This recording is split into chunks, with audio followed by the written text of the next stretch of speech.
राष्ट्रीय आपदा प्रबंधक प्राधिकरण ये निष्क्रिय है। जिस हिसाब से काम करना चाहिए वो काम नहीं हो रहा है। इसमें बताया गया है कि इसके अध्यक्ष माननीय प्रधानमंत्री होते हैं और 9 सदस्य भी होते हैं और एक उपाध्यक्ष भी होते हैं, और जिसमें उपाध्यक्ष का कैबिनेट मंत्री का दर्जा प्राप्त होता है और जो 9 सदस्य अन्य होते हैं उनका राज्य मंत्री के बराबर दर्जा प्राप्त होता है।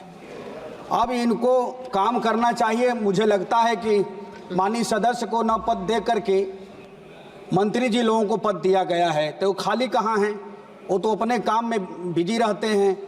तो इसलिए आपसे मैं कहना चाहूँगा कि माननीय मंत्री जी, इस प्राधिकरण में ज़्यादा नौकरशाही है। इसमें सिर्फ नीचे का दृष्टिकोण अपनाया गया है। इस वजह से निर्णय लेने का काम केंद्र में होता है और स्थानीय अधिकारियों को नज़रअंदाज कर दिया जाता है। इससे आपदाओं के दौरान प्रतिक्रिया देरी से होता है। इस अधिनियम में आपदा और विपत्ति जैसे हम शब्दों की परिभाषाएं साफ नहीं है। आपदाओं के दौरान ज़रूरत को पूरा करने के लिए आवंटित धन कम प्राप्त होता है। धन नहीं है, धन बढ़ाया जाएगा तब कोई कार्य हो पाएगा। इससे प्रक्रिया और रिकवरी में देरी होती है। आपदा प्रवण क्षेत्र की घोषणा का प्रावधान नहीं है। इस अधिनियम में आपदा प्रवण क्षेत्र की घोषणा के प्रावधान का अभाव है। आपदा प्रबंधन अधिनियम 2005 को साल 2004 के सुनामी के हमले के बाद पारित किया गया था।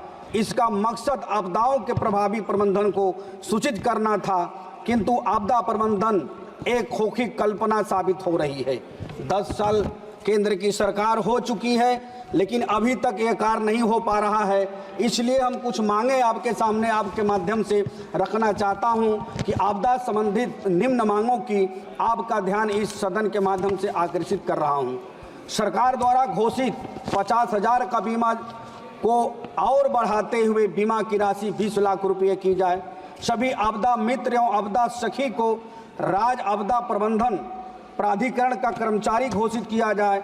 सभी आपदा मित्र एवं आपदा सखी को न्यूनतम वेतन 26,000 रुपये की गारंटी किया जाए।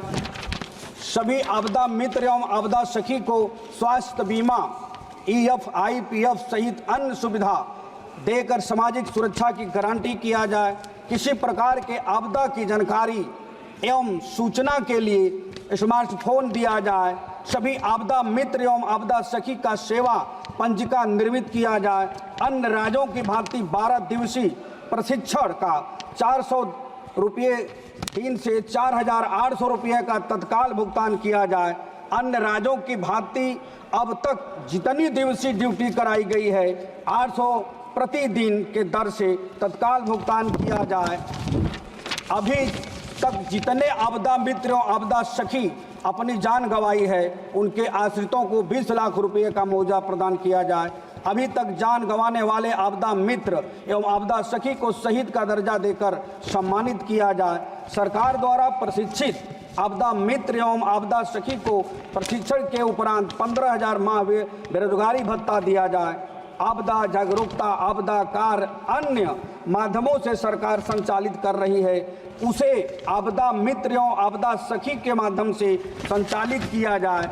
सभी आपदा मित्र एवं आपदा सखी के लिए जिला एवं तहसील स्तर पर आपदा मित्र कार्यालय बनाया जाए।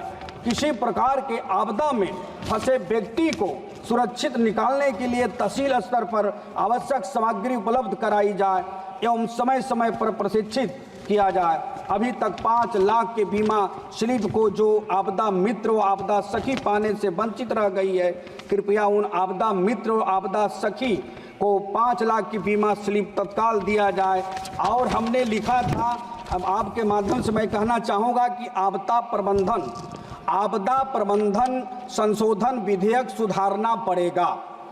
आपदा प्रबंधन संशोधन विधेयक सुधारना पड़ेगा, जो हमने बोला सदन में लागू करवाना पड़ेगा। जरा भी प्रधानमंत्री जी, गृह मंत्री जी सुन लेंगे तो लोगों को विश्वास दिलाना पड़ेगा। लोगों को विश्वास दिलाना पड़ेगा। थोड़ा और मैडम, थोड़ा सा खाली बस।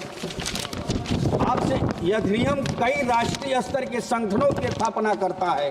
हालांकि इसके बीच सहयोग में कठिनाई होती है क्योंकि उनके कार्य समान दिखाई देते हैं। स्थानीय अधिकारी को निर्देशित करने के लिए कोई ठोस व्यवस्था नहीं है।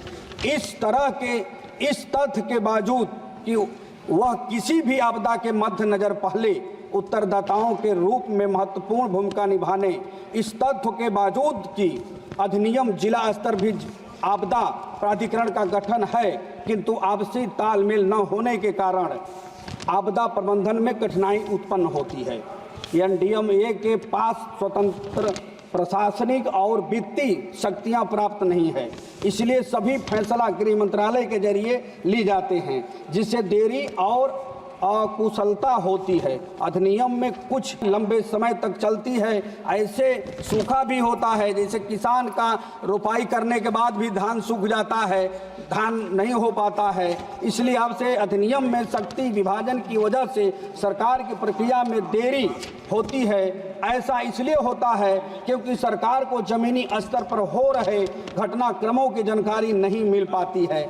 ऐसे में माननीय अध्यक्ष जी, मैं आपके माध्यम से माननीय मंत्री जी, माननीय गृह मंत्री जी, माननीय प्रधानमंत्री जी अनुरोध करना चाहूँगा कि जो इस तरह की कमियां आपदा प्रबंधन अधिनियम 2024 जो सुधार किया जा रहा है, इसमें जो है कि बहुत अच्छे ढंग से सुधारा जाए। मैं आपके माध्यम से बहुत बहुत बधाई शुभकामना देता हूं। धन्यवाद। जय अखिलेश यादव, जय समाजवादी पार्टी।